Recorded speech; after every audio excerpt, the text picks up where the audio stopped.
Chapitre 14. À Icône, Paul et Barnabas entrèrent ensemble dans la synagogue des Juifs, et ils parlèrent de telle manière, qu'une grande multitude de Juifs et de Grecs crurent. Mais ceux des Juifs qui ne crurent point, excitèrent et aigrirent les esprits des païens contre les frères. Ils restèrent cependant assez longtemps à Icône, parlant avec assurance, appuyés sur le Seigneur, qui rendait témoignage à la parole de sa grâce, et permettait qu'il se fît par leurs mains des prodiges et des miracles. La population de la ville se divisa, les uns étaient pour les Juifs, les autres pour les apôtres. Et comme les païens et les Juifs, de concert avec leurs chefs, se mettaient en mouvement pour les outrager et les lapider, Paul et Barnabas, en ayant eu connaissance, se réfugièrent dans les villes de la Lycaonie, à Lystre et à Derbe, et dans la contrée d'alentour. Et ils y annoncèrent la bonne nouvelle. À Lystre, se tenait assis un homme impotent des pieds, boiteux de naissance, et qui n'avait jamais marché. Il écoutait parler Paul. Et Paul, fixant les regards sur lui et voyant qu'il avait la foi pour être guéri, dit d'une voix forte: Lève-toi droit sur tes pieds. Et il se leva d'un bond et marcha. À la vue de ce que Paul avait fait, la foule éleva la voix, et dit en langue lycaonienne: Les dieux sous une forme humaine sont descendus vers nous. Ils appelaient Barnabas Jupiter, et Paul Mercure, parce que c'était lui qui portait la parole.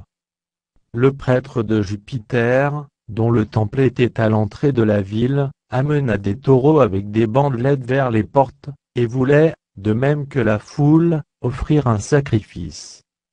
Les apôtres Barnabas et Paul, ayant appris cela, déchirèrent leurs vêtements, et se précipitèrent au milieu de la foule, en s'écriant aux hommes: Pourquoi agissez-vous de la sorte?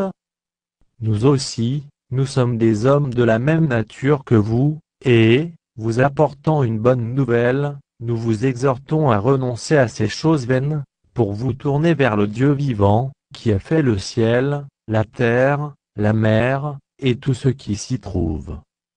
Ce Dieu, dans les âges passés, a laissé toutes les nations suivre leur propre voie. Quoiqu'il n'ait cessé de rendre témoignage de ce qu'il est, en faisant du bien, en vous dispensant du ciel les pluies et les saisons fertiles, en vous donnant la nourriture avec abondance, et en remplissant vos cœurs de joie. À peine purent-ils, par ces paroles, empêcher la foule de leur offrir un sacrifice.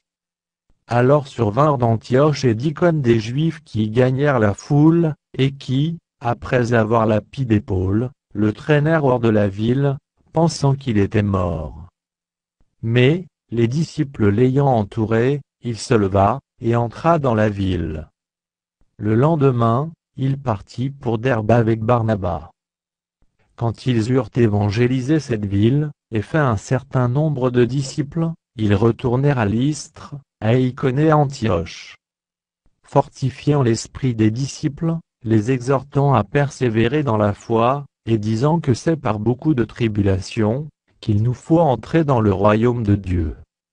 Ils firent nommer des anciens dans chaque église, et, après avoir prié et jeûné, ils les recommandèrent au Seigneur, en qui ils avaient cru.